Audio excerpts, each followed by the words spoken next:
On today's Locked On NBA Squad Show West preview, OKC doesn't repeat if, we're not going to say injuries, but something else will have to happen for them not to repeat. We'll talk about that and more on the West Squad Show right now. You are talking ball with the NBA Squad Show, sponsored by Game Time. From the Warriors to the Lakers, the Knicks to the Heat, and everyone else in the league, the local experts of the Locked On Podcast Network bring you all the scoops, breakdowns, and the most comprehensive look across the league. Trash talk and big takes included. No holding back, we're giving the green light. It's time to talk NBA Squad Show. And welcome to the Locked On NBA Squad Show, the show where we take over the feed of your favorite Locked On show. It's the West Preview Show. We're talking about the Western Conference, anything that we can get our hands on and talk about in the West. My name is Nick Angstadt, host of Locked On Mavericks podcast, and thank you for making Locked On You the #1 sports podcast network out there. Yes, let's go. We did it. We did it, everybody. Today, we will talk about all kinds of different things. We got all kinds of hosts here. Jackson Gatlin, Locked On Rockets. Ben Garcia, Locked On Suns. Matt Moore, Locked On Nuggets. Joe Mullinax, Locked On Grizzlies. Ben Beecken, Locked On Wolves. Rylan Stiles, Locked On Thunder. And the Grand Poobah, the man himself from Locked On Jazz, David Locke, is in the building. Gentlemen, we may start and go somewhere completely different from where we are now, but let's start with this one. OKC doesn't repeat in the West as, let's say, the #1 seed and the team coming out of the West in the finals. If ... And Rylan, let's start it off with you. You have to you now have to defend your team. Yeah, I mean, it's pretty simple. If the Thunder do not repeat as champions, it's going to be because the things that we think can happen for this team developmentally don't happen. Like if Chet Holmgren doesn't get a lot better offensively, they're not going to win a championship again. Like they can't win a championship again without him getting better offensively and that solving some of the Thunder's half-court issues offensively. Because whenever they went long in the series with Denver and Indiana, the half-court offense really stalled out at times, and that has to be taken away by progression from Chet, by progression from even J-Dub being more consistent throughout that Denver series especially, which he did throughout the rest of the postseason, but he has to do it again this season. And then you look at their three-point shooting. They were 13th out of 16 teams from beyond the arc in the playoffs. They were able to manage it and win a championship, but you can't sustain that in the modern NBA. And so I think that they're going to need to improve from beyond the arc and improve the quality of threes that they're generating. That stationary drive and kick stuff gets taken away pretty easily in the postseason. They're going to need to get more creative with how they utilize their three-point shooters. But a lot of this does rest on Chet, and a lot of this does rest on their ability to sustain and duplicate their elite, historically great defense, because that's what kind of this whole thing is built on. So they're going to have to continue to be in the passing lanes, going to have to continue to spark transition to, again, alleviate some of that half-court offensive concerns. But it is a lot on Chet Holmgren to be better offensively. What if, just like Rylan, I'll walk through a hypothetical. What if the officials start doing this thing where they blow the whistle and they actually call fouls on your defense? What happens then? Well, I mean, we saw last year they were the most fouled team. They fouled the most in the NBA. They also got called for a lot of them, obviously. So they're going to have to adjust. I think that the bigger thing would be like, what if Nikola Jokic hits more shots in that series? Because even last year, with as beat up as Denver was and as much flaws as you could point to with their roster, there were a couple games in a 7-game series where if Jokic has another shot go in, the Nuggets win the series, the Thunder out in the second round. So yeah, I'm not too concerned about the fouls. I think it'd be interesting if like they call Shai's push off more consistently throughout the season and the postseason. That could damper some of their offense, in particular in games in which their half court offense is relying solely on Shai, because there's still going to be games like that. If you take away a couple of those buckets from the Thunder, then all of a sudden their offense will not be able to generate enough points to win. So there are some things like that, especially with the refs about Jokic, because they were able to really rough up Jokic in certain games. But even in that series, man, like you watched it too. Some games the Thunder could get away with mauling him. Some games they couldn't. And so it's kind of a night-by-night case. So we just don't know. And I said it on the show at the time. We don't know what officials will show up, and so we don't know how they're going to call the games. But yeah, that could really hurt them because their whole game plan around Jokic is just, hey, let's just get after him, use our fouls, and see what happens. The subtle bit of Oklahoma arrogance, I actually think Rylan answered that question correctly. And we could find things like the possession advantage that Oklahoma City's had for like 3 years gets minimized. But the truth is somebody else has to rise up. Yeah. Like, I don't think there's anything that's going to make Oklahoma City that much worse. I mean, they're pretty darn good. They're pretty young, sure. Even if Chet's offense doesn't develop, fine. They're still going to be a 60-plus win team. who's going to rise up? Which team in the Western Conference actually can elevate themselves to get to Oklahoma City? I don't think Oklahoma City's coming back. Well, I think you start to make the argument. Well, you look at Denver, as close as they were in a 7-game series already, as banged up as they were last season, and they just added a ton of depth. They've addressed kind of the biggest weakness throughout the Jokic era, which has been a team that completely craters when he's off the floor. Now they have depth to hopefully be able to offset some of that. They're going to be a better, more well-rounded team moving on from MPJ. Like, I think the argument here is between the kind of internal growth and development that Rylan already mentioned for the Thunder, and you weigh that versus the offseason additions that Denver made, and which one of those do you believe more firmly in, as far as going into this season? Yeah, I was going to say to one of Rylan's points about the Thunder defense, it's really hard to be the best defense in the league 2 straight years. I mean, I think the Thunder were historically good last year, and so that probably gives them a leg up. But I mean, the Timberwolves were by far the best defense in the league 2 years ago, and they were like 6th last year. They're still really good defense, but the Thunder were historically good. So can they maintain that after winning a championship? Can they say, like, all right, let's buckle down and do it again 2 straight years? There's that mental piece of it as well. I think odds are they can, or they'll at least come close, just simply because of their youth, and it does seem like they have the right mentality with that. And also to Jackson's point, I get the Nuggets would be the biggest challenger if Ant makes a leap from really good to like a top 3 player, which is what happened with SGA. Like, I know he was great 2 years ago, but he made a huge leap over the last 18 months or so. So if one of those things happens where the Nuggets depth or an Ant leap or something like that, I think it's more going to be that plus any sort of malaise on the defensive end for the Thunder that would really kind of bring the Thunder back to the rest of the pack, with the pack meeting the Thunder somewhere in the middle. They were 19th in offensive rebound rate and 23rd, I think, in opponent offensive rebound rate. And like, we got a lot of teams in this chat right here that are like contenders. So like the Rockets with the double big lineup with Adams and Sengun and Capella, and you've got Joe Mullinax, Zach Edey and Jaren Jackson and Brandon Clark and Reeves and every other player in the history of the Grizzlies front court get back. And then you got Ben Beecken, who's able to play the 2 big with Randall or Nas alongside Rudy. And you've got Nick Angstadt with Anthony Davis and Daniel Gafford or Derek Lively. Defense wins championships, Matt Moore. David Locke, basketball reference, they're projecting Walker Kessler for like 3.4 blocks. So every team here, I think, has the ability to go out and attack Oklahoma City, and also Ben Garcia from Locked On Suns is here. I just want to how dare you disrespect Mark Williams and Nick Richards? How dare you? At the beginning of the show, we were told we couldn't talk about injuries, which is why I haven't said a word. I'm not currently healthy. So I heard specifically from one of my bosses that injuries aren't allowed to be discussed. So I feel like I should log off at this time and just tell everybody to tune into Locked On Grizzlies, your team each and every day out of Memphis. Locked On Grizzlies injury report. Okay, well, okay. So is it Denver? Denver's the only one that can rise up to beat them. Is anybody believing in the Rockets? I believe in the Rockets. Whoa, make the case. Knocker. Look, right. I think that it's only acceptable for the Thunder to lose to Denver in the West. Now, I mean, that's not to say that they're not going to get beat by anyone else, but in terms of like, okay, that makes sense. It's Denver to me. I don't want to drive us in a different direction, but if it's going to be anybody other than Denver, the craziest thing is the 2 most important players in this division are Reed Sheppard and Rob Dillingham. Woof. Yeah. Off the worst draft class in the history of the NBA, both Minnesota and Houston have to have either Rob Dillingham or Reed Sheppard grow up fast. I don't think either of them are ready for that, so that's why I don't think you put them in with Denver. I mean, I think it would certainly help if Rob Dillingham grew up. I don't know that the Wolves are necessarily relying on that. I think Chris Finch is going to pull the plug pretty quick if it doesn't look like it's, which is obviously not great from an asset management standpoint, et cetera. But if we're talking about just this season, I think they can get enough out of Mike Conley again to get them to where they need to go. And they're going to lean heavily into Terrence Shannon Jr. as like that backup point guard. I mean, Gilgeous-Alexander Walker was the backup point guard last year, and he's not a point guard. So I think they can keep doing the same thing. And it's all going to come down to the Anthony Edwards leap more than anything else. If Rob Dillingham ends up being what his ceiling is at some point in the next 2 years, then that's a whole other ballgame. And we're talking a much, much better team. But I think they can be a 55-plus win team without Rob Dillingham giving them a whole lot. Can we jump in on Mike? Can I get your thoughts on Mike Conley, Ben? Because I know Mike well from Utah. I actually thought he might have been done when he left Utah.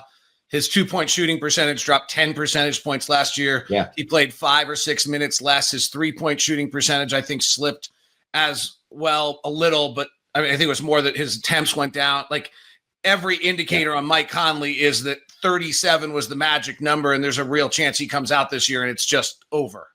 Yeah, I mean, it was a tale of two seasons. Like everything before basically January 1st was horrible. He was the worst 2-point shooter in the league. He was like 30-something% from three, which is obviously not what we're used to. But then after January 1st, he actually, I think it was actually after March 1st, he was like top 3 in 3-point percentage in the league. So it was really a matter of, I think he had to play himself into shape a little bit, honestly. And the biggest slippage, I think, was defensively. That was the biggest issue. And so they tried to hide him a lot more defensively. Teams hunted him consistently in the playoffs. So I think they're going to manage his minutes even more. But I think if they can get 20 good minutes out of him, that's going to matter, which I guess speaks to, back to the Dillingham point. That's why if Dillingham ends up being really good, it's a whole different story. But I think they're going to rely heavily on kind of recreating that point guard role with some other guys and initiating more offense. There's obviously a trickle-down impact there, but I mean, you're right. It was easily his worst season in a long time, and he's clearly on the wrong side of his career. But he was better as the season wore on, and so I think there's some hope that if they can manage his minutes a little bit and put him in the right spots and hide him defensively, then you could still get another. He's essentially a starter. He's a starter in name, but your production you're getting is more of like a backup point guard. But it's still valuable because of what he can bring to at least keeping your offense flowing. One note I'll add on that, he had a significant wrist injury that did not allow him to play golf in the offseason before. And if Mike Conley's not playing golf, it's a real injury. And he decided not to have surgery because at 37 years old, he felt like if he had surgery, missed a whole season, was over. So he had a hole-in-one this summer. He had a hole-in-one playing golf this summer. So then that's a good sign. Much better summer. Better. Yeah. Today's episode of Locked On NBA Squad Show Preview is brought to you by Wayfair. The holidays are going to be here before you know it, which is exciting, but you got to get your home ready for guests and celebrations, and that can feel like a lot.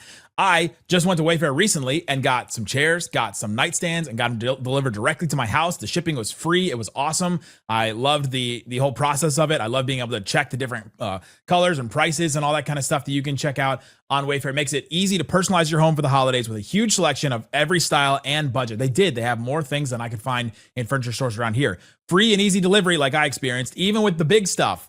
I got like a big cabinet delivered one time. You can get everything delivered you need without the hassle of huge delivery fees. So go check it out. Check out Wayfair. Get organized, refreshed, and ready for the holidays for way less. Head to wayfair.com right now. Shop all things home. That's Wayfair. WAYFAIR.com. That's Wayfair. Every style, every home. I think the Wolves can beat OKC. I think they mismanaged that series so badly to start last year. Like, if I was looking at it this morning, they won the Rudy Gobert minutes. They won the Rudy Gobert Julius Randle minutes. They won the Rudy Gobert Naz Reid minutes. And for some reason, Chris Finch is like, oh no, gotta go small. Why would you do that? Why would you do that? And they cost themselves, I think, a real chance. I think this Wolves team, especially if Terrence Shannon Jr. gives them anything and Ant takes another step forward, I think they're there. Yeah, they think TJ Shannon's going to be a really big piece. I mean, he's essentially the Nickeil Alexander-Walker role. He's not the defender Nickeil is, but I think he could get there, and he's a better offensive player overall. So, I think that's going to be key. See, I believe in the Houston Rockets too, Jackson. I believe in the Houston Rockets as well, because I'm a big Amen Thompson fan. I'm a big fan of his, and I think that as much as OKC has ascended and obviously is one of the great teams in the league, I feel like Houston still has a couple of players like that, him, Sengun, that are still on that upward trajectory. And I think they're maybe not quite the same as the Thunder, but I think that, the Fred VanVleet injury maybe has not necessarily blinded us, but I still think with a veteran that can still go like Kevin Durant, you have Thompson, you have Sengun, that had the amazing summer, obviously, in Eurobasket. I really was impressed with what those guys did, and I think Houston is probably being written off a little bit too soon. The Fred injury, look, you can't. The Fred injury is important, right? Fred was going to be an integral part of this team, and you can, blame roster construction for putting all the eggs in the one Fred VanVleet basket and not having like another proven ball handler to, step into his place if something like this were to happen. I do think it's being overblown, though. The level of, I guess, production ultimately needed from Reed Sheppard and Amin Thompson. Like what we're talking about here is just, okay, you need like guys who can just walk the ball up, right? Like the offense isn't going to run through those two guys hardly at all, right? There's Kevin Durant and Alperen Sengun both exist. And I think that you're going to see offense that is primarily run through those two guys in particular. If we get any, kind of a preview as to what to expect from this Rockets team offensively this season, it seems like Ime Udoka is finally like fully leaning into the idea of Alperen Sengun as kind of this offensive hub, primary facilitator. There's been through 2 preseason games, albeit, but like a lot more off-ball movement and motion when Alperen Sengun has the ball in his hands, whereas the last couple seasons there was a lot of stagnation in the Rockets offense. Like one guy would get the ball and then it'd just be 4 guys standing around with very little off-ball action, nothing really happening, and you could see that, you know, at times Sengun was begging for somebody to make a move or cut or do something. And, you know, I think that at times, you know, was maybe a little bit of an indictment on the coaching staff not being a bit more creative when you have a guy like Sengun who can pass and facilitate the way that he does. Through about 4.5 quarters of play in preseason, he has 19 assists. Like, Are we worried about Kevin Durant making through 4 rounds of the playoffs? Anybody? Not particularly. I mean, as long as they don't run him into the ground like the Suns did in the regular season, there's no reason for 36-year-old KD to be playing 37 minutes a game and leading the team in minutes played. Yeah, well, all right, let's get the honest thing that it's not the coaches choosing that. Kevin Durant's playing 37 minutes because Kevin Durant wants to play 37 minutes, and he's not going to do anything less. That's Kevin Durant. That's the problem. I think it's also going to help that he's not going to have to play the 5 yes. like he did in Phoenix. Yeah, he's playing the 2 effectively in Houston, so fair. And is that worse? Is that better or worse? Look, that's always a battle with players want to play, and so at the end of the day, you have to have an organization and a coaching staff that can actually sit down and have those, you know, heart-to-heart conversations. Be like, hey, we know you want to be out there for 36, 37, 38 minutes a night, but if you are, then we run the risk of you getting hurt, right? We run the risk of you're 37 now. You maybe can't do that as much. If the Rockets can somehow get KD down to 34, 35 minutes a night where he's not leading the team in minutes played, and you get 70-ish games of regular season KD and then a healthy postseason run, as opposed to him playing 37, 38, 39 minutes a night, and then he only gets 55 or 60 games and is potentially worn down for the playoffs, then, you know, that's not a win for anybody. And I think that if you have that heart-to-heart conversation with them, then, you know, if the coaching staff can convince him, then, you know, that's up to the organization. So I'm just having a hard time with the older guys, like expecting them to get all the way through the playoffs, like after what we saw last year. Like the Clippers are this team for me, where I'm like, there's just no way I can see all those guys making it through. No shot. Four rounds. No shot. The Warriors was already injured. The Warriors 3 guys getting all the way through. I mean, you could say that the Mavs, like the 2 guys when Kyrie comes back and Anthony Davis, like I'm having a hard time envisioning that. And if we're talking about a team getting past OKC, then man, it's tough. It feels like such a young man's game at this point. But it's also about depth. Like, and then we saw this, like the two of the deepest teams in the NBA were the teams that made it to the finals last year in OKC and Indiana, right? Teams that had very viable, like, rotation guys, like all the way like 12 deep on their roster, 13 deep on their roster, give or take. And so I do think that like a handful of teams, like the Rockets included, took kind of that note and went out and added depth, right? Denver added depth, Houston added depth, like to where, you know, now the Rockets are dealing with injuries to start the season. You know, no Fred, obviously. Dorian Finney-Smith's not going to be ready to go. Jae'Sean Tate maybe not ready to go. Like, so their depth is going to be tested early. But once everybody's healthy, minus the Fred situation, like the Rockets have a relatively deep team to be able to afford some games where it's like, hey, second night of a back-to-back, KD, take the game off, right? Like we need you to be rested. And I think a lot of the older teams in the NBA have to follow that kind of blueprint of resting their older players. This is year 2 of the collective bargaining agreement having an impact on rosters. I think the fundamental change is you have to have 240 minutes of viable basketball now. You didn't used to have 240 minutes of viable basketball on your roster. You really actually had to have 120 of great minutes out of 3 players every night. They were giving you 35 minutes. You now have to Indiana. That's what Indiana was. They were top to bottom. And you look at the teams that got too top heavy last year, Philadelphia, Denver, all those teams that had $100 million out of their first 2 players. So they couldn't fill out the back of their roster. They fell apart. You've got to have 240 minutes of complete basketball if you're going to be able to compete for a championship. That's where the Clippers are pretty dangerous here. I agree with you on the age, Nick, but boy, the Clippers have probably the most consistent 240 minutes of anyone in the Western Conference on their roster. If it was 2019, they're going 98-0, baby. That roster. It was 6 years ago. I mean, goodness gracious. Can you imagine? What do we actually expect from the Clippers? I think they're going to be better than most people expect. I think that Bradley Beal, you know, the judgment of Bradley Beal was based off of the contract and his role in Phoenix and all those sorts of things. What do you expect out of him in LA? A heck of a lot less. And I think that the level of expectation is going to change. So much obviously revolves around Kawhi, but they have other meaningful pieces. I mean, they're very old, but that rotation is a legitimate 10, 11 deep. and a lot of guys that have played a lot of meaningful, good basketball over a long span of time. If they can stay healthy, I think they're one of the teams that can maybe not challenge the OKC, but they definitely can be in that second tier. Well, Beal only struggled in Phoenix because he was playing with an inferior two guard. I mean, if he was playing with Donovan Mitchell, then like we can all agree that Devin Booker is inferior, not just to Donovan Mitchell, but Jalen Wells and just about every two guard in the Western Conference. Devin Booker is about 15th out of 15. This is an inside joke for those listening before Phoenix fans absolutely storm all of our homes. I defended D-Book the other day. Phoenix fans should have my back. Hey, I think the Suns are going to beat their win total and be a play-in team. So I think they're actually going to be pretty good. In large part, Devin Booker. On the Clippers point real quick, Ben, Go for it. I think I've got them at like 58 wins and the number 2 seed. I think they're really good. I just think 58 wins for the Clippers. Yeah. You think they're going to care enough about the regular season to get 58 wins? It's based off a schedule. That the problem is like all of their schedule spots where it's like, oh, they're on a second night of the back-to-back. They're versus a bad team. Oh no, they're in a 3-4. They're at home for it. So it's like they have like a favorable schedule spot for it. They won't win that many because like the injuries will occur and things will drag them down. And I don't want any part of this team from a playoff perspective. I don't think they're going to go anywhere in the playoffs because Kawhi Leonard can't lead anybody out of a cardboard box. But I do think they're going to win a lot of games because they have the ability to play. Okay, we need a defensive lineup. Ty Lue can put in a defensive lineup. We need more offense. We can balance that. I always think that if you give the best coaches lots of different options, the best coaches are the ones that can figure out those combinations. That's a tricky thing. I think Ty Lue, giving him this many weapons to be like, all right, we need size, but also some shooting, but also some athleticism, but also a point guard. He's got all of that to be able to build the right lineup for the situation. Ben, are the Suns going to be okay? I think they're going to be okay. Hold on, wait.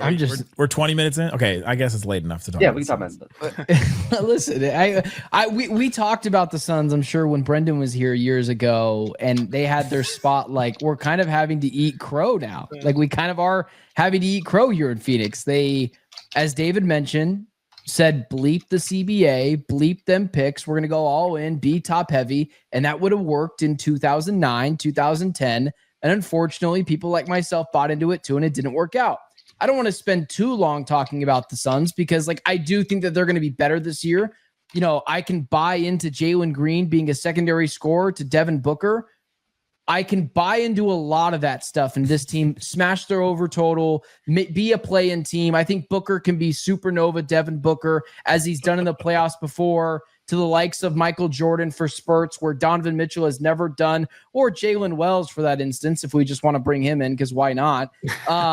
Because he's superior to Devin Booker. That, why? Yeah, no, like Desmond Bane before that. Like, we can get into that, but like, realistically, Jalen Green is superior to Devin Booker at this point. Like, let's just put that. Yeah, that's what they say. That's what they're printing out here in Phoenix. They're not all just saying, "Hey, this Jalen Green guy, we're crossing our fingers that he can be a little bit more efficient, and this team can smash their win total." But regardless, I think it's enjoyable and pleasant. Like, I deserve this as a Suns fan, media member, whatever. And we all agree in different ways, completely different ways.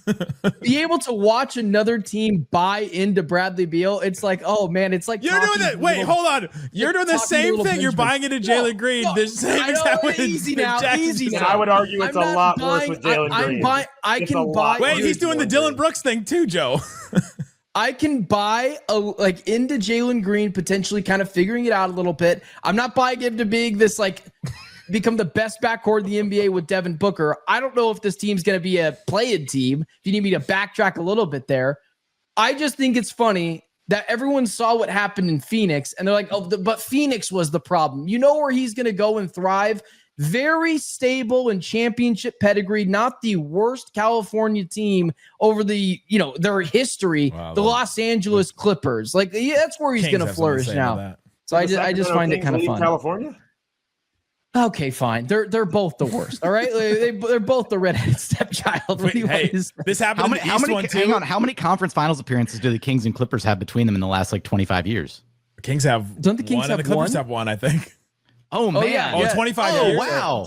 That's right. 25 years. By the way, this happened in the East one too. If we say Sacramento Kings one more time, Matt George will appear. So just be cautious as we go. That's unless you organize a squad show division. Is anyone here in the division? No, I don't. Who's think so. in your division? What's your division called? It's called California. None of us know. It doesn't matter. The California division plus Phoenix. But Matt George organized a whole thing for all of us to get together and preview the Pacific Division. You want to know the only team that didn't show up to that preview? Matt George, the guy that organized it.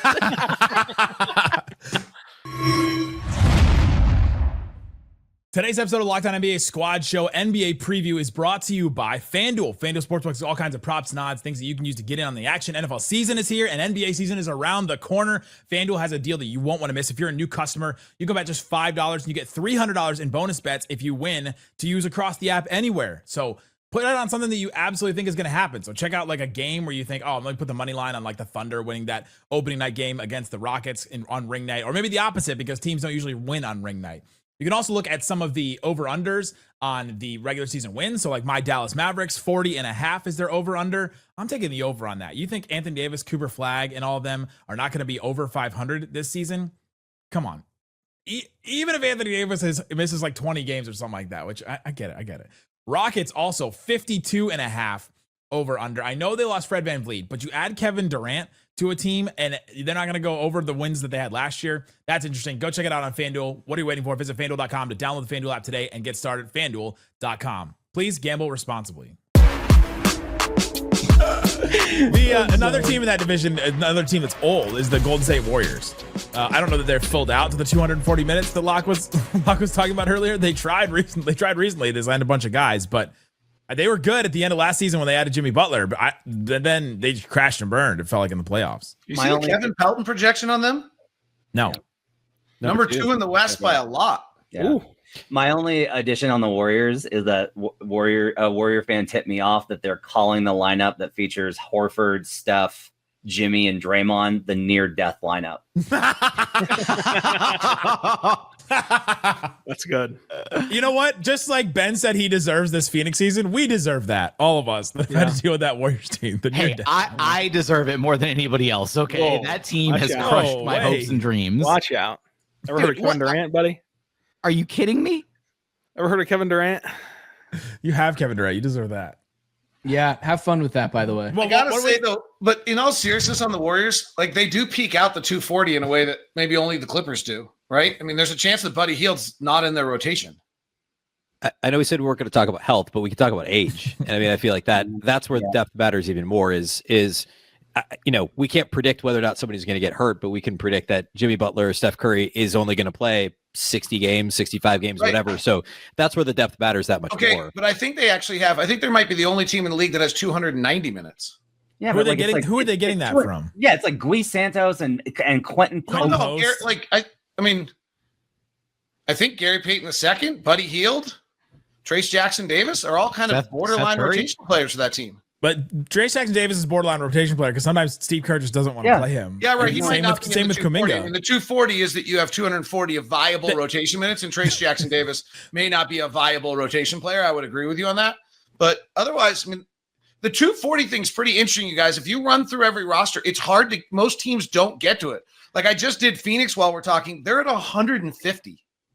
They literally are going to play 90 minutes of non-rotation NBA minutes right now. Sorry, Ryan Dunn. Sorry, Isho Higuodaro. You're not rotation. How dare you, sir? How dare you? Oso Higuodaro is good. He might be, but he's not established yet. I can't tell if Matt's being serious or not. I'm being serious. Yeah, Matt doesn't joke about that. I'm really? There's one thing he doesn't joke about. Jordan Goodwin's good. They have so many guys that are going to be like, it's in his name. Everybody, the Suns are going to be that team this year where people are at midseason are like, you know who's kind of good? Is this guy on Phoenix? Matt, do you really think they're going to make the play-in the West? Yeah. I mean, they would make the playoffs if they had Donovan Mitchell, but I think they're going to make the play-in. There's no way. Who are they bumping out? No way. Who? Look, Sacramento falls out. Sacramento's gone, right? That's one spot opens up. And then the team that didn't talk for like 20 minutes because his team was so injured, the Memphis Grizzlies. True. I have them above the San Antonio Spurs. Okay. Part of Phoenix and how they're going to be better this year is you're not supposed to talk about them because this team, I do believe, is going to have this new mentality of Oklahoma City's going to come to town on a random Tuesday in October, and they're going to beat the Suns, 98, 94. But the new identity of the Suns is Oklahoma City's going to walk in there and say, we're going to stomp the lights out of this team sleepwalking. And then they're going to leave saying, that was supposed to be an easier game. That team's freaking tough. And if we didn't actually try late in that fourth quarter, I think that's what it's going to be. And they're going to sneak up and get a couple of wins against, potentially a Rockets or a Wolves or whatever, once or twice getting those. Blazers as well. They're going to do that. I thought Ben was crazy. Like, I made fun of him on Locked On NBA Daily when he said this about the defense. And say it. I'm kind of getting there. Like, I kind of think that they're going to be decent. Like, I think Jordan Ott might be good. Like, I think Jordan Ott might be really good. Joe. He's the coach, by the way. He's not one of the random players, the random Suns players we mentioned. He's Michigan State's finest. Definitely had to specify there because people listening definitely probably would have just thought that was another player. Beautiful. By the way, the answer to who they're going to beat out is I have the teams below them as the Jazz, the Pelicans, the Dallas Mavericks, and the Blazers. All right. Well, if we're not going to talk about injuries, that's my music to come in and say that. Jump in, Nick. The Dallas Mavericks have 200. Oh my God, they have the minutes. Music. David, what do you have the Mavs at minutes? Let me look. Sorry, I don't have because it right this is a deep team. Like they have guys. If Anthony Davis is going to stay relatively healthy, and we're not allowed to talk about health, so nobody can talk to me about that. True. But Cooper Flax the 1 year you have Kyrie Irving. You said that you're deep. You're talking about a different thing. But he's not playing with. They brought in D'Angelo Russell to be all right. They have Max Christie. They have multiple centers. They've got strength. They've got more wings than anybody else that we've talked about. Yeah. What's worse, depending on Jalen Green or depending on D'Angelo Russell?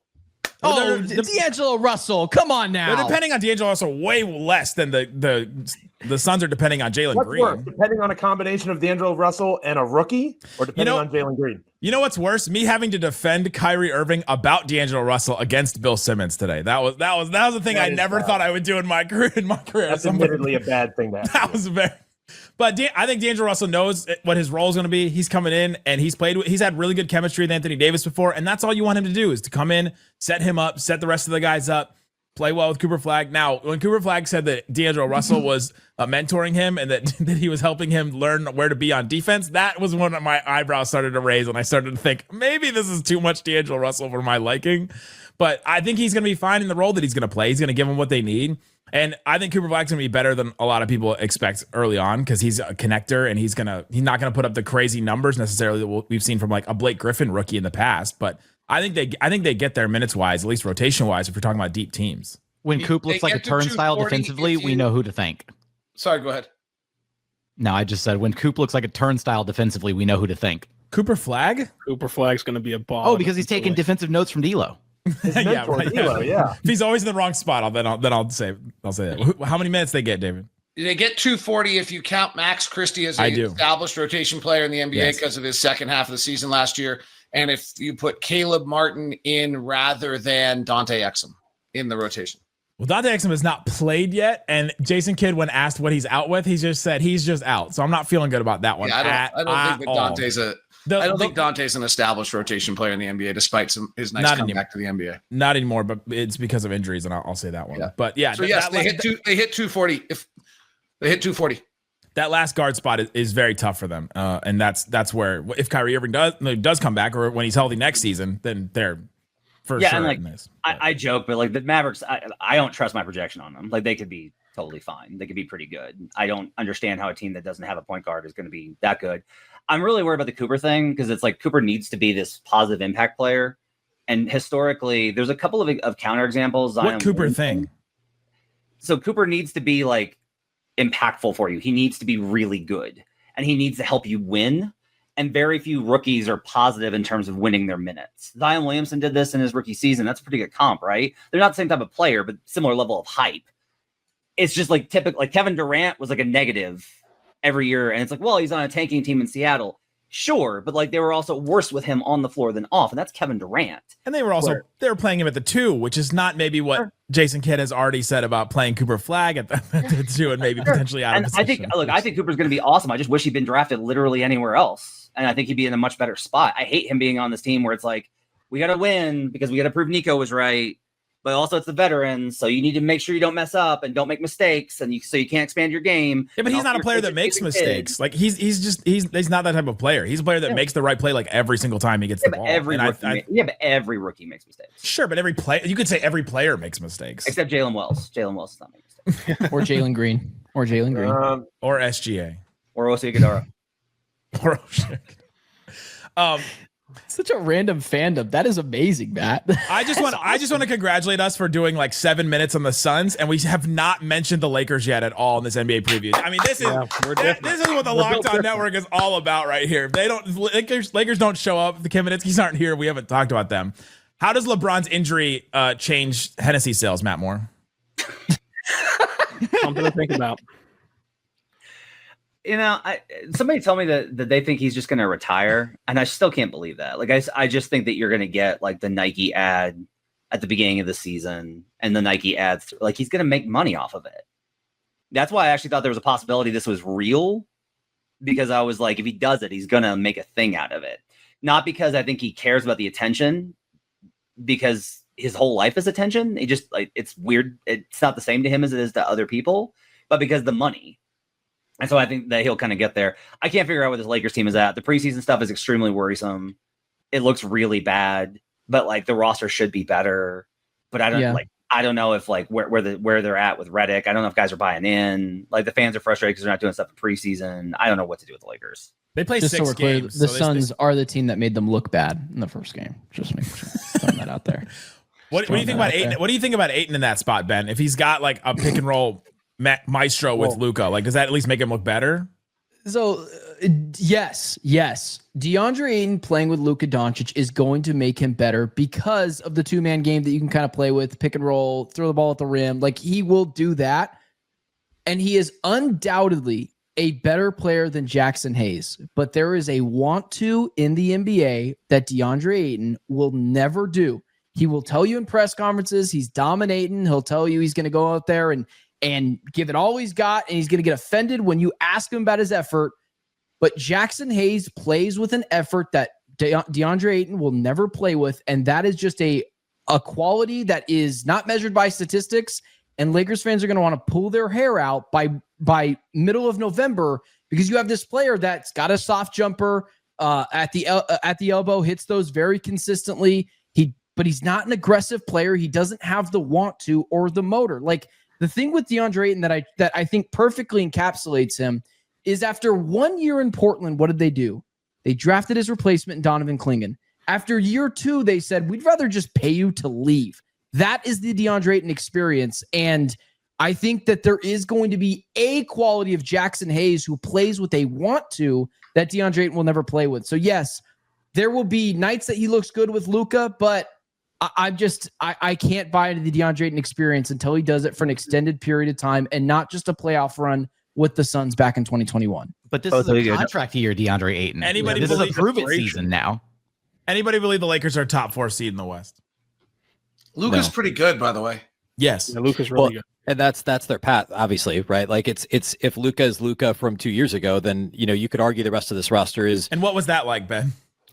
It wasn't great for Timberwolves fans, not at all. But I think, like if you look at that Mavs roster from 2 years ago versus this Lakers roster now, I mean, like, I don't know. You could argue about which team was better. But once you get past Luka, like, is Kyrie from 2 years ago better or worse than LeBron right now as the second best player? Look at the rest of that roster. Like, if Luka goes crazy this year, then obviously they could be a top 4 seed. But I think this is another team where I would say the middle depth, like if you look at our locked NBA top 100, like. They have 2 top 12 players. Austin Reeves was like 58 on our list or something. I don't have anybody else in the top 100, and there's nobody in between. And most of these teams, like it's the opposite of the Clippers in a sense, or some of these other teams, Houston, some of these other teams we talked about. I just think like the depth is okay. Like losing Dorian Finney-Smith obviously hurts, but they added a couple of guys that I think are going to be helpful as well. Like I think the Marcus Smart thing, I mean, who knows? But I think that like the actual bench Joe, do you know? Is okay. Joe, do you know? I absolutely know that's not going to work. Who knows what to expect? Prediction on the Los Angeles Lakers: Jake LaRavia will play more minutes for them than Marcus Smart. Yeah, I think losing DFS really hurts, but I think. It's that middle depth. Like once you get past the top 2 players, can Austin Reeves truly be a third option? What are you going to get from DeAndre Ayton? They have some okay end of bench guys, end of rotation guys, but what are you really getting 3 through 7 in the rotation? Well, listen. The thing about Marcus Smart is people still think of him like he was on the Clippers, and he hasn't been on the Clippers for a long time. Like that, the Marcus Smart that we're talking about is not Celtics. Yeah, that's what I'm sorry. Yes, I meant the Celtics. He hasn't been on the Celtics in a long time. I don't even remember when he was on the Clippers. I was hardcore starting. I was like, whoa, so blown away. I was just so blown away by the idea of Marcus Smart being a contributor to a team trying to win basketball games that it threw me back. That's unfair. I'm very burned by the Marcus Smart Memphis experience. I don't think that's going to go well at all. Yeah. It wasn't his fault, but I said this in the East show for 30 seconds. Never, ever, ever, ever, ever, ever, ever get a guy if Boston lets him go. Never, ever, ever. If any of your teams this year, it's like the Celtics are interested in trading this West team, Jaylen Brown, run now, because it means that like he has a black hole building in the middle of his chest or something. It's absolute disaster. Never, ever, ever, ever get in on anybody if Boston lets them go. And on the flip side, Boston acquiring the Timberwolves non-rotation guys, Josh Minott and Luka Garza to play rotation minutes. It doesn't feel great. Yeah, Minott's gonna be good. I love Minott. Yeah, he's super. I think you guys are all downplaying what a healthy LeBron James can do for this Lakers team. Are we getting not that LeBron James? I'm talking about Bronny James Jr. Yeah, he is healthy and he can play. That's an excellent mention. Just saying, Bronny James Jr. They do have a LeBron James playing. Just if you forget about the junior, I think there's a chance the Lakers are really bad this year, man. I think it's a transition year for them. I think this is them trying to move out of the LeBron James business and into the Luka business, and it's going to take a couple years for them to kind of fully acclimate themselves to that and be able to get the players they want around him. Like I think a part of this is just LeBron kind of pouting. Like I think he's pissed that for the first time in his career, someone else is forming their team not around him, and it's the right thing to do. Just so we're clear. I always say that when you want to put these things together, don't look at one report. Try and piece together the breadcrumbs. So he's frustrated. He opts in and then releases that statement that was weird as hell. And now he's missing the first season opener that he ever has in his career with sciatica. Matt, you have experience with that, right? I do, in fact, as an old man. Talk about it on Locked On NBA Daily. I do, in fact, have experience with it, and I have solidarity with him. It hurts and it sucks, but also like it's LeBron. I am very skeptical that this to me seems like he lost a power play and is pouting. I am with Ben on that. Look at me and Matt. We agree on a lot. Wow. We're just trying to push him to the light of Devin Booker, man. That's all. Like, he just needs to watch more Suns games is all. As a Memphis Grizzlies podcaster, I am vehemently rooting against the Phoenix Suns. You all already knew that. Nothing brings the West groups together like hating on the Lakers or anybody. Need that first round pick. Well, I do want to ask Rylan a Lakers question. I think there's one interesting Laker question though here on this whole like big picture topic. I wouldn't mind getting to. Like I brought it up. You have to have 240 now. Their second unit's awful. Gabe Vincent, Marcus Smart, Jake LaRavia, Jared Vanderbilt, Jackson Hayes, Dalton Connect. I mean, it's terrible. But literally, how many wins does a Luka give you? Like that's like, don't we still have a little bit of? Yes, that's probably not going to get you through the playoffs anymore. But you have the second or third or fourth, depending your viewpoint, best player in the world.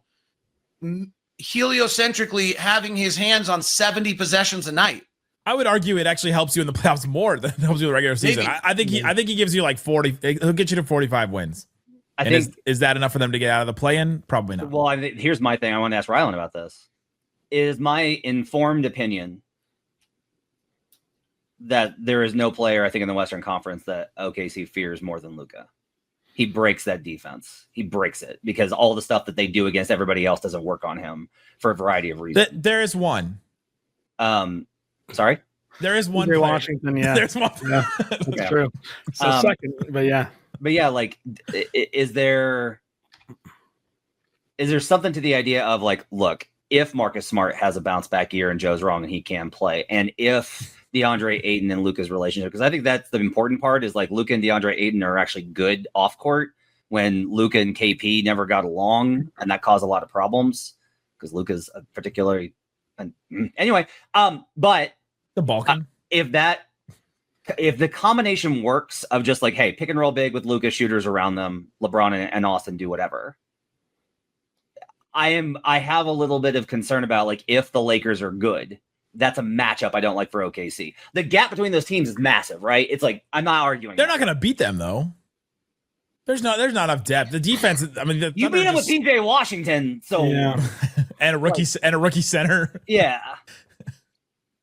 I agree though. I think that Luka, he let's just call it exploits the Thunder's defense. I mean, they do this against everybody. Luka's the one that can actually exploit it, leaving corner shooters open, trying to claw into the paint, and then Luka just throws a magicianal pass and has a guy wide open. And if Marcus Smart has a career year from 3, which I think that he will next to Luka Doncic, and that's not like a huge high bar for him, but I think he can get back to what he was with the Celtics from 3-point land specifically, not defensively. Like that helps them out a ton. And if they have 3-point shooting is obviously very variant, and there's a lot of variables that go into it. You can obviously have a look at PJ Washington, have a career outlier series shooting from 3 with Luka Doncic facilitating to you, plus DeAndre Ayton in the pick and roll, which I think DeAndre Ayton, if it's now or never for him, like we've talked ad nauseum today about how he's viewed around the league.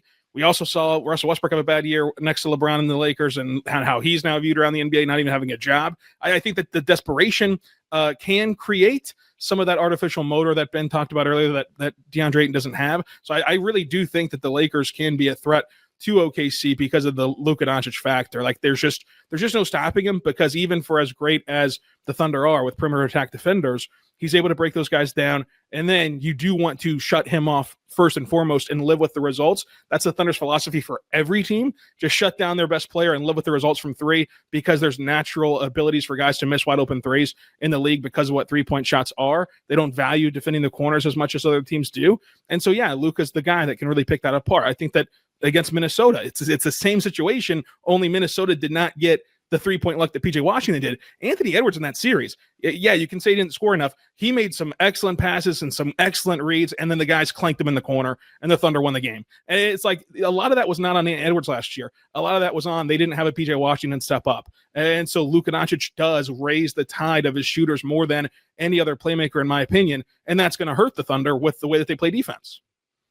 On the flip side, though, the supporting cast that Luka has, like, does he have guys that are going to make those threes, right? Like he can break down the defense, but yeah, and it's the one game the Wolves won in the conference finals. But heading into that Thunder series against the Mavericks, for as much flaws as you could say that the Thunder had without the front court depth and with Josh Giddey, no one expected PJ Washington to shoot like that. Nobody expected Derek Jones Jr. to shoot like that. Not even Nick Angstadt did with his crap-eating grin. So it's like, what do you do whenever Luka Doncic is out there facilitating the pumpkin? You pray. I don't know. You pray, and then you beat him on the other end, which is what I think would happen against that. You wait for the Lakers. You wait for the Lakers to trade nothing for him. That's what you do. Oh, Anthony Davis, top 10 player. Who wins more games, Dallas or LA this year? Ooh, I think the Mavericks. I have LA 8th, and I have the Mavs way down. So even if I adjust the Mavericks up, which I probably should. What is way down from 8th? He said he didn't have them making the playoffs. Yeah, they're out the play-in. They're out of the playoffs for me, Nick. I have them. I'm like, look, I'm probably sometimes you text me, you're like, why do Mavs fans hate me so much? I've discovered why. Yeah, it's all numbers though. This is just some Mavs fans will be happy you said that though, because they want to see the Mavs implode because it's so implode. I think they want to see one guy unemployed. Some of them want to, they definitely want one guy. I will give another hot take. I have the Memphis Grizzlies 5th, Joe Mullinax. Whoa! What? In the West? You waited until 46 minutes to drop this bomb on us, Matt? Can we just get Matt's standings right now real quick? Yeah, Matt, just give us the whole rundown. Thunder, Wolves, Nuggets, Clippers, Grizzlies, Rockets, Warriors, Lakers, Kings, Suns, Spurs, Blazers. I didn't even put that together that you had the Rockets under the Grizzlies. Go ahead. What's the case for the Rockets?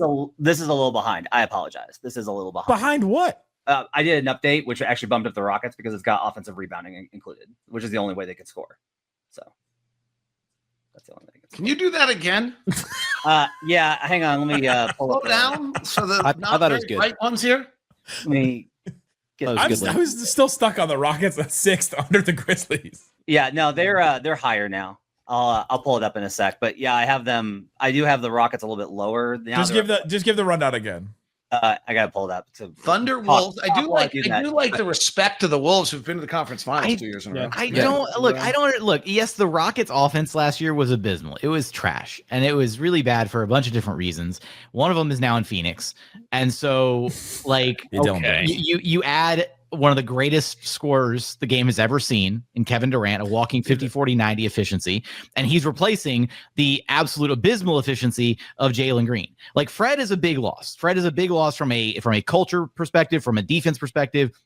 He was the guy that would get guys organized on the floor. Absolutely. But you are literally injecting Kevin Durant to a team that just won 52 games, that was a top 5 defense, that was flirting with being a top 10 offense, despite having like one of the worst offenses in the entire NBA. Because again, it was propped up with offensive rebounding. Yes, they will continue to be a great offensive rebounding team, but now the guys who are actually taking a majority of their shots will convert on them. And the few times and the less times now that they actually miss shots, when those shots aren't converted, they're still going to be an elite rebounding team. They are still going to crush you on the offensive glass with Alperen Sengun and Steven Adams and Clint Capella and Tari Eason and Amen Thompson. Like, they are still going to have that identity and the defensive identity. The 10-second way to say that, Jackson, you just changed the shot selection of Jalen Green and Dillon Brooks into Kevin Durant. Like, Dillon Brooks wasn't even the problem. Dillon Brooks was great, but his shot selection it was fine. Like, he would have the one-off game, like one every 10 games, where he would maybe do a little bit too much from the mid-range. But his shot selection from Memphis to Houston, he got rid of a lot of the BS that he would do, and he prioritized like efficient basketball. Where did you have the Spurs, Matt? I have them 11th. I don't think they're going to be good. I just don't. They weren't good before. It's because the Wemby hype is overrated. That's why. Whoa.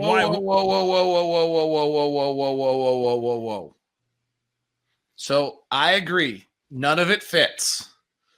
Castle, Fox, Harper. And it was against the Utah Jazz. And it was preseason. And we're not supposed to swear on this show, but holy shit. What I saw last night from Victor Wembanyama was it beginning to come together. 2.5 letters in that one. The Wemby hype may be real. It was different last night. It was against the Jazz. It was preseason, but it was different. That was a different player than I'd seen the 6 times I'd seen him prior. I had him top 5 in my top 100. Everybody else have him? I had him a lot lower. I just think it's tough until you see it. Outside of the top 10. Yeah. Out of the top 10? Out of the top 10. Yeah, I did too. I had him 15 on mine. He hasn't earned it yet. Wow. Like, what are we talking? We're talking about right now. They're 10 points better when he's on the floor defensively. He was going to be defensive player of the year. Guys in the league that have that kind of impact. Yeah, Jackson. He is individually that good. He is that good. Yeah, I need to see it translate to at one point you can highlight the team success part, and that's what I'm looking at. The rest of his team was Jeremy Sohan and Harrison Barnes. If you're that individually good, if you're that individually great, if you're going to elevate the defense, then why were the Spurs still a bottom 5 defense last season? I've watched Luka Doncic on a terrible team and known that was still a top 5 player though. But Jackson, I don't think that's a terrible comment by Jackson. Actually, I don't like they're like at what point does the individual greatness translate to some team success? Played 2 seasons and he got blood clots at the end of last one. But we're calling him the -10 is misleading because of how gosh awful everybody else was on that team. So I don't disagree with Jackson on this. I'm just telling you guys what I saw last night. It was 110 with him on the floor, Jackson. It was 8 points better with him on the court. 8 points better. Cleaning glass out of him at 9.7. Yeah, non-garbage time is 9.7. Yeah. I am very reticent on this stuff because this is my argument against Luka, which is if you're that good, why is your net rating always very subpar? And I do think that there was something in Luka's game early where it was one of my favorite things was Luka in a loss. It was always Luka Doncic had 40 points and 15 rebounds and 12 assists, and the Mavericks lost by 7. Because they had no one else that could dribble for most of his career up there. Well, Matt said he has the Spurs 11, right? And I think it's really hard to argue he's a top 5 player, and then they're going to win 40 games again. I understand that individually he's if you stack him up in a vacuum against other guys, he's probably, I don't know, top 5, top 6, top 7, whatever. But everybody else you're stacking him up against that you would consider a potential top 5 player, their teams have won at least a playoff series. Much they've been to the playoffs and won a series or 2, right? Mm-hmm. And so I think that's where it gets sticky. He's probably in the 5 to 10 range. I think but it's a really hard thing to be like, he's the 5th best player in the league when he's played like 100-ish, plus or minus games, and his team's never been to the playoffs. I just think that's challenging to say. He's just only had 2 chances, and one of them he had blood clots and didn't finish the season. So it's like, I don't know why we're holding him up for missing the playoffs in his first year. Like that. Same reason why I think it's tough to obviously tough to rank Cooper Flag, right? Because we haven't seen him play in an NBA game yet. So it's more that who you're comparing him against, I think, matters when we're talking about a player rank list. I think it's also really hard because the hardest part here is obviously we think that Wemby is going to be great. We are expecting we're projecting him to be like maybe in the GOAT conversation, like when it's all said and done. Yes, but what his actual production is on the court right now. I'm gonna get run out of Dallas over here. His actual production on the court right now, like I could reel off probably. He was the shoe into win defensive player of the year. He was the best defensive player in the league last year, and putting up like 20. You cannot give defensive player of the year to a guy whose team is a bottom 5 defense. Like he was minus odds the whole year to win it, and then he got hurt. Yeah, that was wrong though. Like he really should. What? You're gonna go against? We can't. Because that's like giving like MVP to Kevin Love back when he was on the Wolves because his numbers were just so dominant. He looked so good. Actually, this is really important. Never ever use the odds when you're doing it. When you're looking at stuff, don't be like, well, he's the favorite. That's influenced by the money coming in from significant bettors on a market. So it's like if everybody has the wrong idea or they think that the voters are going to vote for the wrong person, it's not reflexive where it's like, well, he's the favorite, therefore he's the best. He's considered to be the best, therefore he's the favorite. Always consider it a reflection and not like a driver. Okay, I'm super sorry. I'm sorry, Jackson.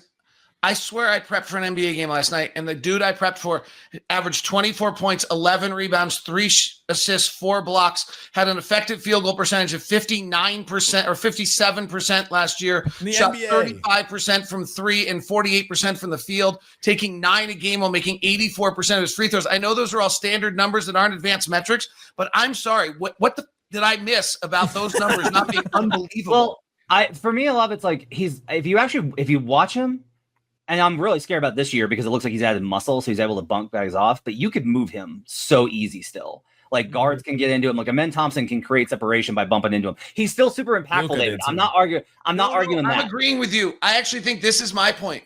I've watched him. I always feel like there's something lacking. I feel like you can move him. I feel like you can do all these things the last 2 years while he averaged 24 points, 11 rebounds, and 4 assists. And I wonder when it all comes together and he can shoot every possession he wants to shoot because no one can get in his shooting window. If he's not going to average 30 points, 15 rebounds, and 6 blocks a game, I'm not kidding. But I'm with Jackson on, you got to do it first. Yeah. Like I doubted Jaren Jackson offensively because I was like, he needs a freaking offensive go-to move. Like he's got to have something that he can do and actually go to. And now he finally does, and he's underrated, Joe. Explain it to me.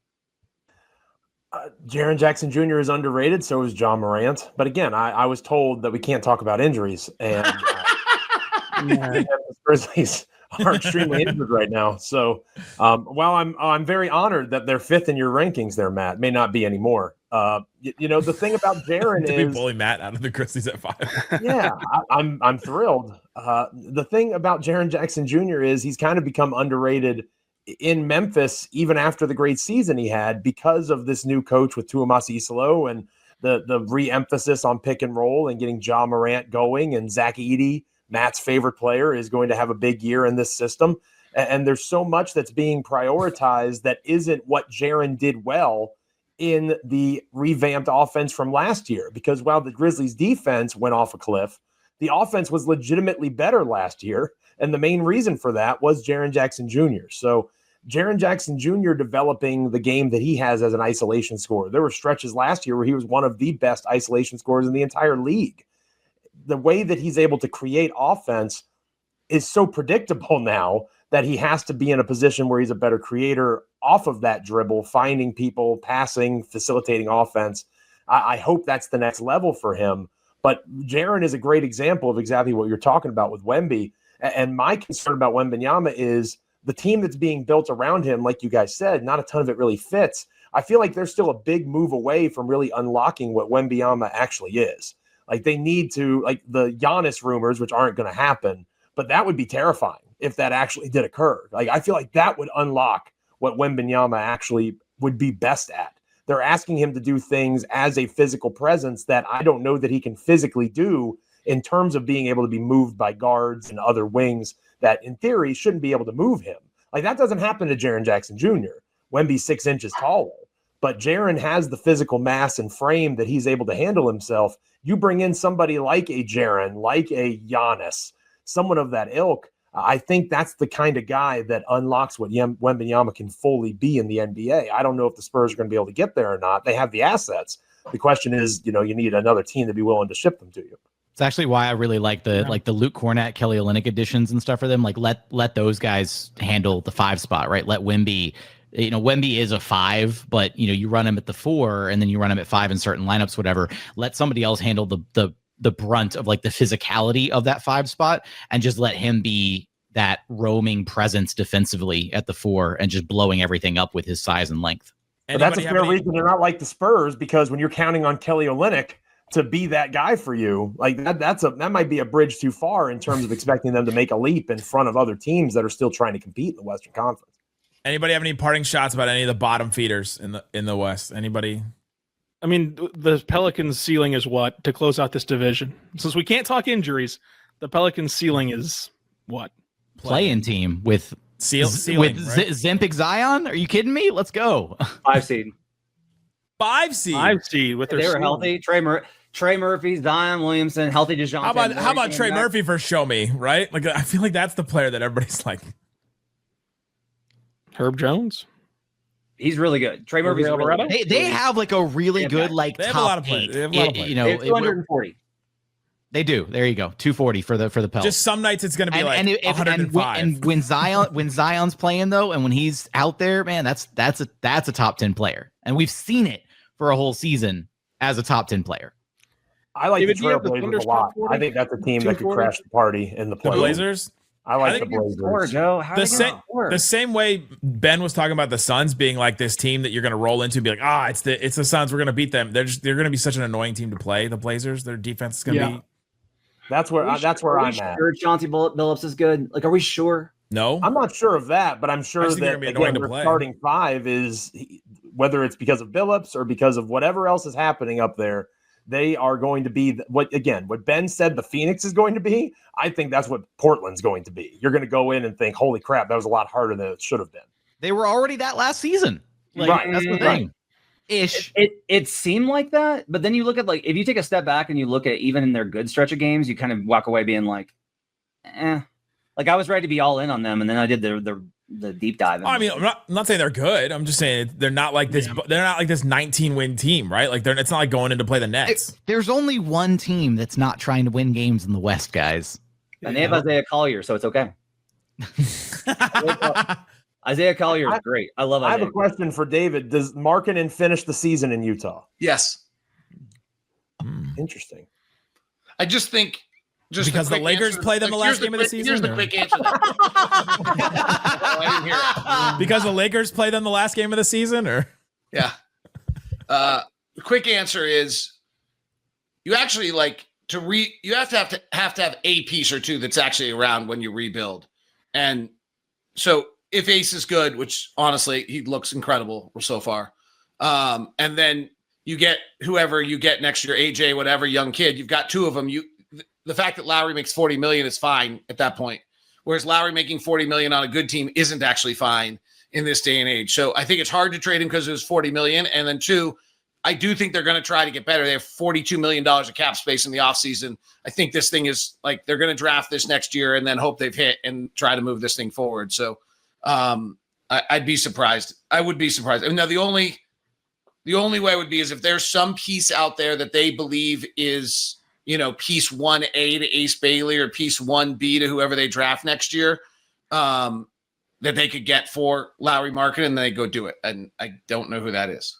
Ace Bailey looking like Tracy McGrady early on is pretty cool. Yes. No, I mean, I'm not like I want to be really careful here. He looks so good. It's preseason basketball, large grain of salt, but he definitely gives off McGrady vibes. He is making plays that the amount of wing players in the NBA in the last 20 years that can make those plays is like 20 guys, 30 guys. This is not sarcastic at all. I really love that. No, he's been great. I love that for you. I was very nervous about this No, he's great. season and He's been your sanity and being both the radio host and the Locked On Jazz host. He's been great. Like there was a play last night in overtime against San Antonio. Again, he was against G League guys, but it's off a pin down catch at 18 feet, rise up in one motion, elevate a foot over everybody else and make the jumper. And he did the same thing against Houston about 3 or 4 times. Can we say Ace Bailey's already better than Devin Booker? Ooh, just because Ben is. But I would say this. If I had a sponsor of a show that was like Game Time, I would go buy a ticket to see Ace Bailey. But if I also had a sponsor of a show that was FanDuel, and I'm not allowed to give you any betting advice, I'm just saying. Yeah, you know what to do from there. I already said Cooper's not going to put up a ton of numbers, so there could be some competition. We need to apologize to FanDuel and say that the views of Matt Moore do not reflect Locked On NBA. There is an interesting rookie of the year thing that basically every rookie of the year has averaged 15 points a game, and most rookie years have averaged at least 18 points a game. And there is a question whether Cooper averages on that roster. He might not need to. Yeah, right. True. It might be a good day for Cooper if he averages 12 points, a great season, 12 points, 6 rebounds, 5 assists, and Dallas loves that. Yeah. But that has traditionally not won rookie. Malcolm Brogdon's, I think, the last guy to win rookie of the year and not average 15 points a game. Look, David, defense wins championships, not rookie of the year awards, okay? Very good point. That's right. Yeah, That's take right. it from me. That's right. Go check out all these great shows. Links in the description wherever you're listening to this to find Locked On Rockets, Jazz, Grizzlies, Thunder, Mavs, Nuggets, Suns. If you're listening to Locked On Suns, like I appreciate you for thoughts and prayers. You guys over there enjoying the season that Ben Garcia deserves. Guys, thanks so much for listening to Locked On NBA Squad Show West.